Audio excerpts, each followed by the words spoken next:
Powered by Rev Media in partnership with TSN, it is season 6 of the Rain Dregs Hockey Podcast presented by our title sponsor, Tim Hortons. Hey, Tim's is stacking its lunch and dinner menu with the launch of the new Supreme Stack Sandwich. Features a tall stack of seasoned steak. You've got double smoked bacon on there, caramelized onions, mozzarella, Monterey Jack cheese, and a creamy peppercorn sauce. All of it stacked up on a potato bun, and it is awesome. Love it. So here we go, Ray. We're recording this on Father's Day, right? That's just the Happy way the Father's schedule Day. works. Yeah, happy Father's Day, everybody. And Dregs, hope you have a great day. And everyone that's thinking of their dad or with their dad or their own kids, happy Father's Day. So I'm not using this platform to complain, but as we were doing a little bit of prep, before we started recording here, you chirped me a little bit about my travel schedule because I don't travel nearly as much. You must be exhausted. Well, okay. So it's I'm the only person to blame because I think you're a little bit similar. It's better when other people arrange your travel, because then that's a part you don't have to invest in. All you have to do is get to the airport, get on the airplane, get to the hotel, get to the rink. That's it. And I enjoy that at this stage of my career. But somehow it slipped through the wickets that we had a 6:15 a.m. flight back to Toronto this morning, right? So, and you do the live hot zone for SportsCenter last night post game. So I probably got back to the hotel around 11:30 or so, maybe closer to midnight. You'd think you'd be able to just shut down. Never happens. No. Get up at 4, pop out of bed, get in your car, get to the airport, sleep on the plane. None of that happened. Really, It was like I was a rookie on the road. It was brutal. So I am home, obviously, here, but now I've got a 7:15 a.m. Eastern flight. That's a tough turn. Tomorrow morning. So I've got Ricky, the driver, picking me up at 4 o'clock in the morning. So the one good thing about in Edmonton is the airport's so close to downtown. Oh, it's handy. Last year, during the 2-day breaks, I was coming home each day, kind of what you're doing. And it's the lousy parts at the start of the day, and then you get the whole day back. So you'll recover. You'll enjoy the second part of the day.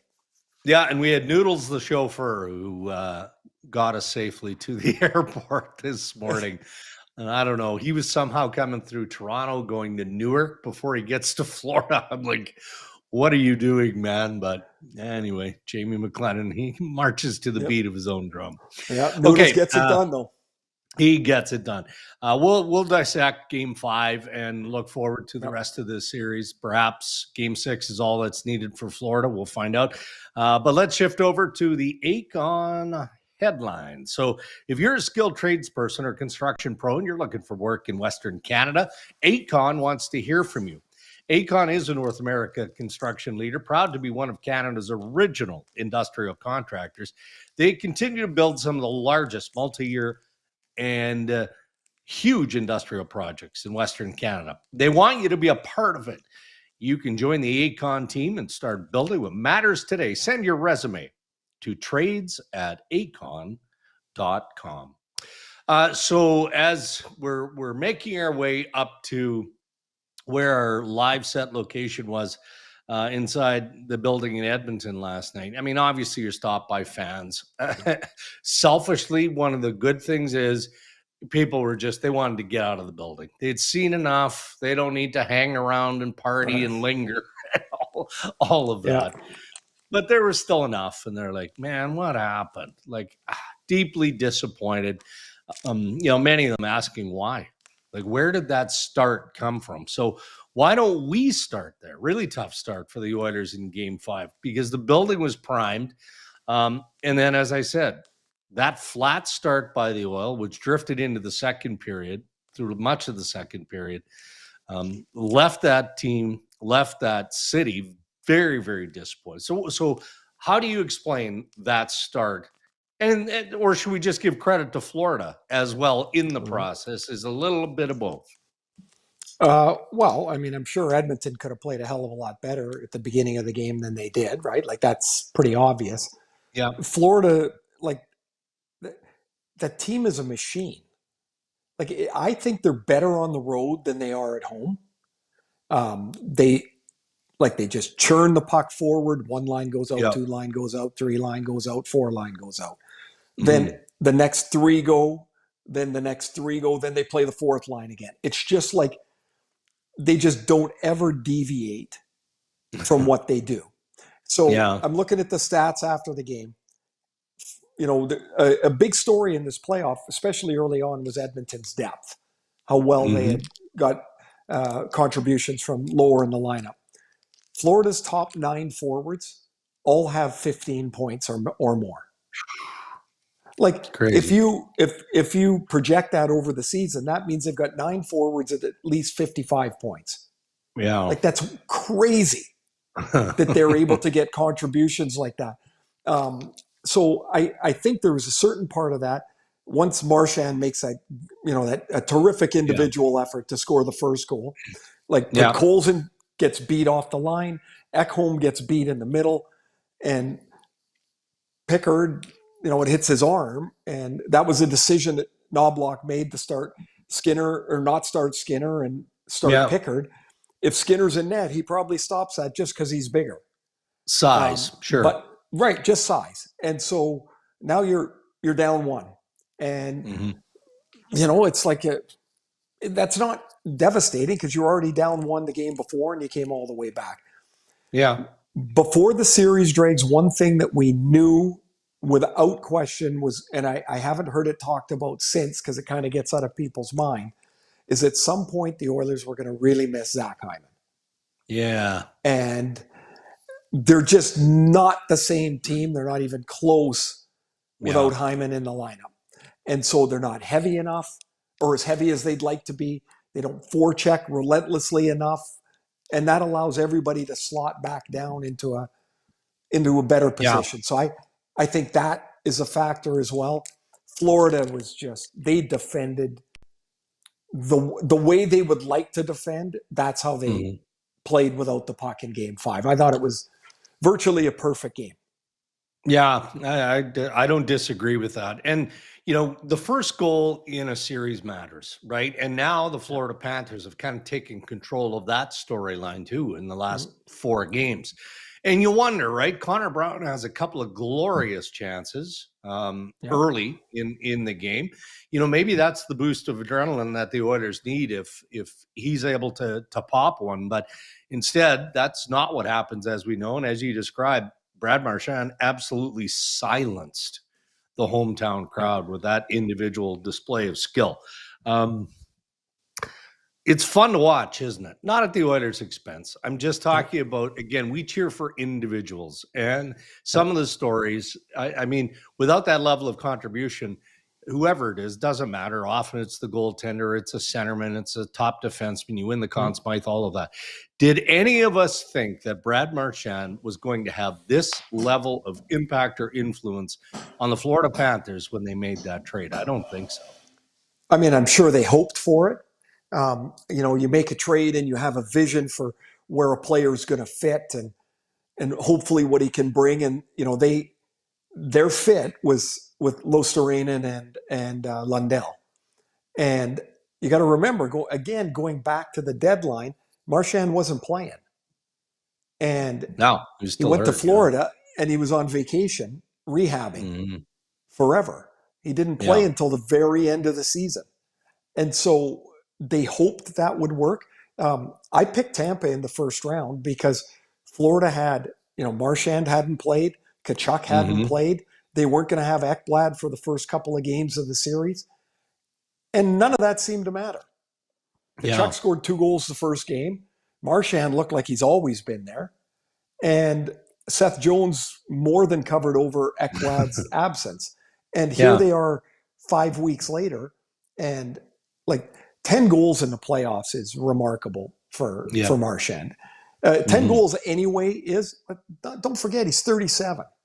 Like this Yep. is every second day, and but he's so like his smarts to like just the first goal, right? So he's Mm-hmm. aggressive enough to jump off the line. He's got the anticipation to get to the puck. He's got the stick skill to get around Ekholm, and then Yep. he's got the poise to know that the shot that he needs is that chip flip or whatever you want to call it when it goes up into the top end of the Mm-hmm. net. Like he's just been, it's been amazing, really. And so in the first period, aside from being down 2-0, Edmonton's got to look at Marchand with his 10th and Bennett with his 15th. And they must be looking and going, are you kidding me? Like those two guys again. Yeah. And they're off and running. Like if you're awarding the Conn Smythe right now, it's Bennett for me, and Yeah. Marchand would be probably right behind him. I mean, Right. they've both been just amazing. So the hope is to target Marchand, and I don't mean run him through the boards or do anything malicious or ridiculous. That's not what I mean. It's just that third line with Brad Marchand putting the puck in the net has been enormously problematic for the Edmonton Yeah. Oilers through 5 games. So when you target him, what you're trying to do, at least this is how I understand it, is distract him. Just somehow get him out of focus, because right now he is so dialed in. Yeah, you're shaking your head. So that's the question. Is it doable? And then Nope. how do you do it? By committee? Is it somebody assigned, like an Evander Kane? I don't know. Like, how do you do that? If you listen to any interview Brad Marchand's done this year, his whole tact is different. His whole approach is different. I think it's a waste of time. You're trying to aggravate a guy that used to be a guy you could aggravate. I don't think you Right. can do it anymore. I just think he's at the age he's at. He's at the maturity of his life. He's got the experience of the games behind him. He's got one win to go for a Stanley Cup. I don't see him losing it on the ice. I don't see him taking a No. bunch of bad penalties. He's not trying to do anything but his job.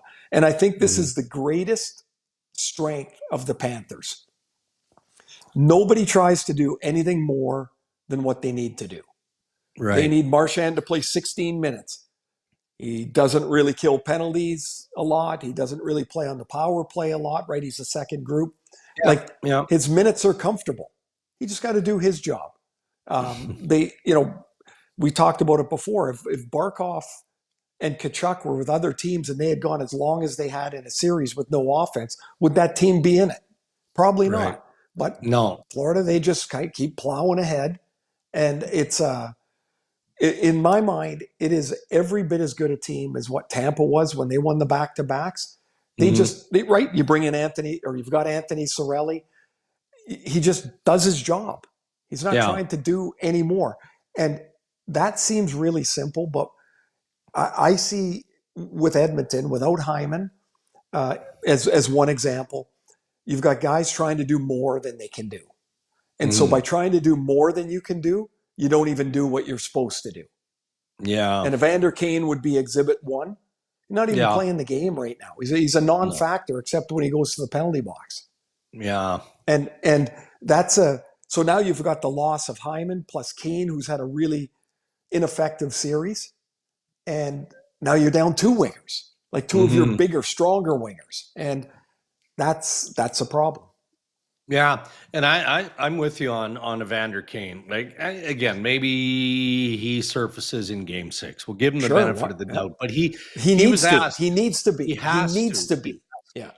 in his pre-game media availability, he was out there with Cal Pickard, which was humorous to Jamie McLennan Noodles, because he's like, this guy's starting a hockey game in 7.5 hours. There he is up on the podium talking to the media about, how much fun he's going to have and all of that. I mean, that had no bearing on the game.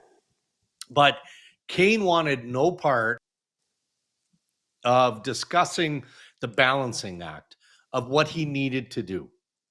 Obviously, stop with the dumb penalties, but find a way to play his game, like buzz the crease, be physical, use speed, his strength, all of that, right? He didn't even want to answer the question. And that put him at least on my radar, because I'm like, he wasn't snarky about it. He was just like, I don't even want to talk about that. Okay, well then you must be ready for a big game, game 5. And he just wasn't there. And without Hyman, man, that is such a missed, if not wasted, resource, right? Because and I'll add to this too is that so in Game 5, Nugent-Hopkins was nowhere to be found. yeah, and he's really critical when they play McDavid and Draisaitl together, because if those two guys play together and they don't score, well, who the hell else is going to score? right. And when Nuge struggles like he did last night, like I didn't even really notice him. And he's been off and on the ice a little bit on practice days too, so he's fighting along. But man, those are some big holes in your lineup. Like how against a team that doesn't really seem to have any holes. No, that's fair. They're in a tough place, and now they got to look. Yeah. Last year they had to win Game 5 in Florida to keep the series going, right? And they went down there and they won. And they're going to have to do it again. Yeah, and we're to this point of the podcast following up on Game 5, and we really haven't talked at all about McDavid and Draisaitl. And it's not like they've been pedestrian in this series. They haven't been. But I am reminded again of the comment that McDavid made, I think after Game 3, where he said, we haven't played our best, right? Well, they still haven't played their best, and we're 5 games into the series. And, we see another beauty goal by Connor McDavid. Leon Draisaitl has more than carried his weight, but it does seem like they're slow starters in this Stanley Cup Final. And it also feels like they can't do that in Game 6. Like those two guys are going to have to drag everybody else into the mix. Well, those two guys are what make the Oilers a team that you would consider an elite team. So if the very best of your players don't have it, right, then that's where this depth has to be able to fill in. But those guys are so important. I don't know that the depth can fill in if they're not effective on the ice. They're built. If you just look at their team, they're completely different than the Panthers. They're built different. Like the teams are the same, right? They're good teams, but they're built completely different. Florida can withstand their top players hitting a bit of a ditch. Edmonton can't. They just can't. And again, I mean, like I think, if I remember correctly, Barkov was their leading scorer this year. He had like 75 points. Right? Like they just, I don't know, they're just different. So if McDavid and Draisaitl can't untrack, if they can't, it's one thing to create chances, that's great and all that. They need to score. And so for me, I would start with them on separate lines. Okay. I don't think they have enough to put them together, in particular at Florida, like on the road, because Florida can control that matchup a little better. So I would start with them apart. Certainly, again, you miss Hyman when they're apart. McDavid misses Hyman for sure. And for people that might not understand that, like, it's not like star players have to play with great players all the time. They need someone to retrieve the puck. They need someone to buy a little space and a little time. And I think McDavid misses that with Hyman a little bit. Ryan Rishaug mentioned this post game after Game 5 on SportsCenter, the fact that his belief is that the Oilers should start Stu Skinner in Game 6. And as we're recording here on Sunday afternoon, I would say that the Oilers are definitely leaning towards starting Stu Skinner in Game 6. 9-1 in Games 5 through 7 in the last 2 postseasons, obviously losing Game 7 to the Florida Panthers last year. Would you put Stu back in and start him? Yeah, because you probably wouldn't have started Cal Pickard in Game 5, right? No, when we were talking about it, I know Yeah. why they started him. Of course, you give him one goal on, I think, 22 or 23 shots in relief. Um, I just, and he hadn't lost a game. Like, I totally get it. But Yeah. Yeah. Skinner was terrific in the first period of game four, I'm sorry. Gave up 3 goals, and Oilers were lucky it wasn't 5. Like, he made some really good saves. Look, they've chosen to go with this goaltending duo.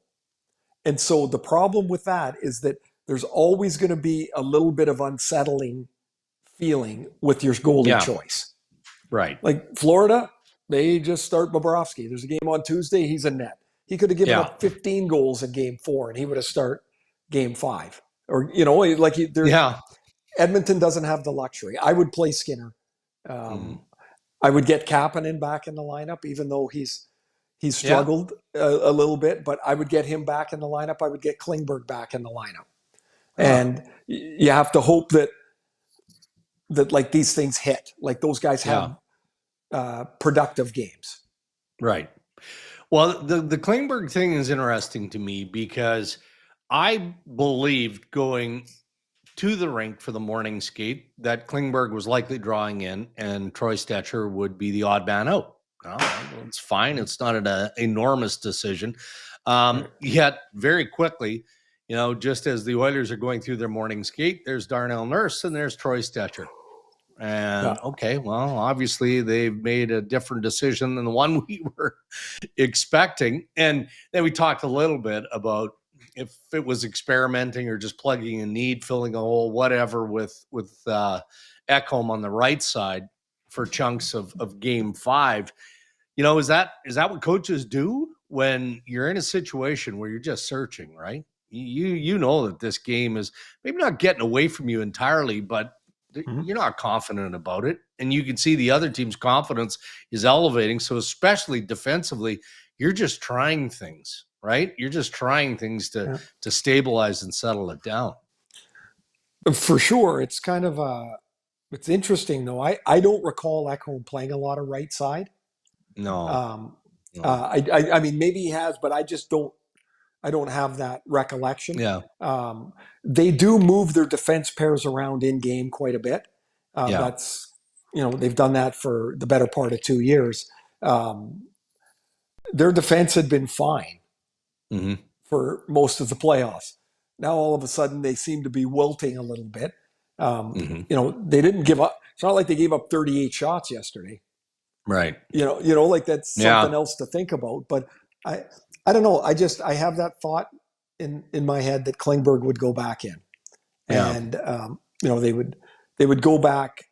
I think I would go back to the pairs that I'm most familiar with, and that I would get Ekholm back with Bouchard on the left side. I would get Kulak and Wollman together.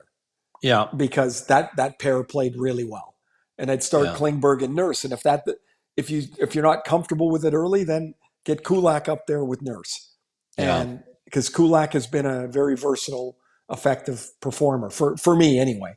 But my gosh, Dregs, they better come out ready to play. They've got to come out and stymie the game in the first 5 to 7 minutes. In particular, because in elimination games, I'm telling you, when you get behind, it's like the clock runs downhill on you, and panic sets in pretty quick. I'd like to see Edmonton establish more of a forecheck too, right? Like, I mean, again, for the first half of that hockey game, they were lobbing pucks into the neutral zone, like they were looking to stretch the game out a little bit. I'm like, it looks to me anyway, like you're making it easy for the Florida Panthers at this point. That high flip has become a tactic around the league, and I always hated it because we finally get the puck, and now it's like we're on the punt coverage team, right? They flip it up, we go down, they've got the puck again. Like, why can't we pass it out? And if Edmonton's D can get back to make a first clean touch, I think their first play has got to go up the middle of the ice. You rim it around the boards, and Florida just snuffs it out. Get back quick as you can. Maybe that open spot is the middle of the ice, and that backs off their D. And if it doesn't, then you can go to the high flip. But there's not a lot. It's not easy, right? Like No, it's Florida's not. not going to give you any time to do it. So what's your feeling on the potential return to Edmonton for Game 7? Well, I'll stay with my prediction before the series. I can't change now. So No, you I can't. picked Florida in 6, and so I'm going to stay there. I do not think it's impossible. I really don't. Right. I just last year, you know, Edmonton fought their way back for a couple of games, right? For a week, they fought their way back, and Yeah. I don't know. It just feels to me like Florida's primed to win this. Yeah. I guess not the only way, but as we've talked about here, if McDavid and Draisaitl can have themselves a series-saving game, of course it's possible because we can see it. We know that. But then I want to flip it over, and I thought Barkov was really good in Game 5.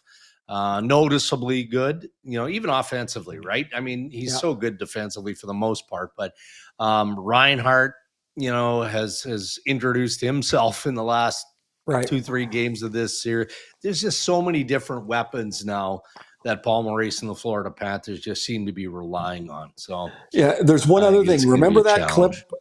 Remember that clip? I guess it was last year about where Maurice is saying to the guys on the bench, "F the plays, chip the puck in." So and in Game 7, they got nothing left.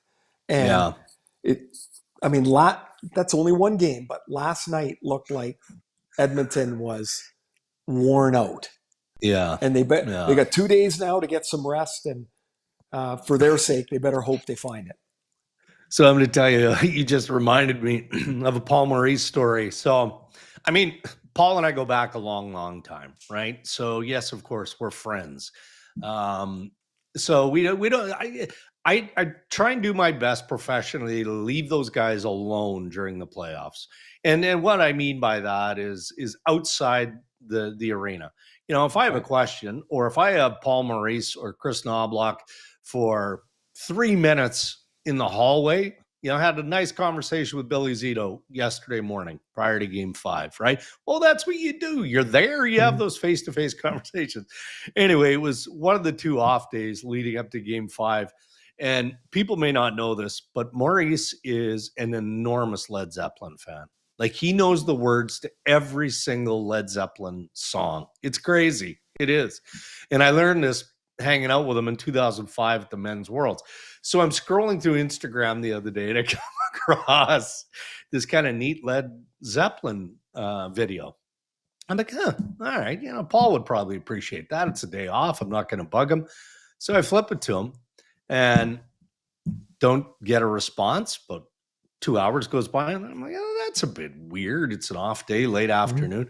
I look, and instead of sending him a Led Zeppelin video, I sent him a video of cats that I had sent to Holly earlier in the day. It was this old cat stuck in a crate with a kitten, and this kitten was wild.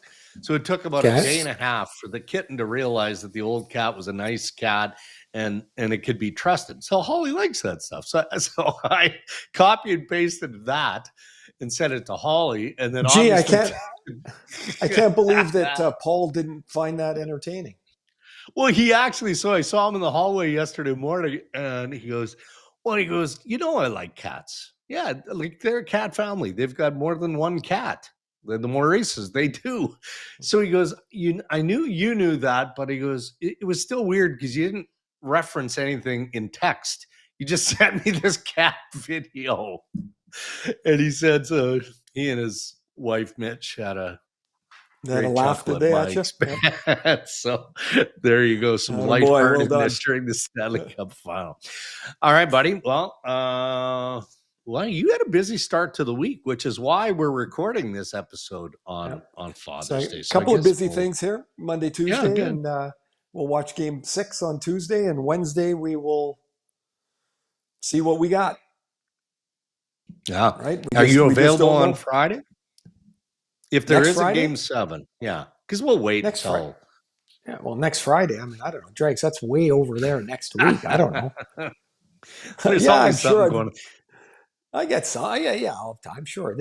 I am enjoying my time right now for sure. Does Cammy have the white, the schedule or whatever that either sticks on the refrigerator or it's just there? Okay, Ray, I need you to do this today. No, This today. Dregs, our family, honestly, I know we have the iCal where you can both add events and everything, like everybody else. Yeah. How we get everybody to where they're supposed to go on time, and it's really quite a miracle. It really is. And so, no, there is no board like that. There's a bunch of scraps of paper around. I'll pick up a I know. paper and go, hey, does Reese have a dentist appointment today? And we're like, oh yeah, it's today. And so we race out of the house. Like it's not a dialed in family. Her dialed in stuff is with work. Yeah. And so for the rest of it, it's like, it just sort of works. But We you make need it work. that. Yeah. Yeah. 20 years, it works somehow, And the party was good on the weekend? It was really good. We had, nice. Yeah, we had a good dinner and kids hung out a little bit and did whatever they do. And we had a little glass of red or three. And it was really, my brother was down here, Tony the drummer, which was awesome. So excellent weekend. And now I'm going to sit on the couch and watch the rest of the U.S. Open. Yes. Yeah, we got to get to that. I will be picking your brain throughout Game 6, so keep your phone on and make sure you're well rested and sharp. Travel safe, get some sunscreen on, and everyone enjoy Game 6. Happy Father's Day again. Thanks for listening. Yep, you bet. And thank you to our sponsors who continue to support Ray and Dregs and make this podcast possible. Our title sponsor, Tim Hortons, thank you. And thank you to Acon as well. Until next time, stay safe, everybody.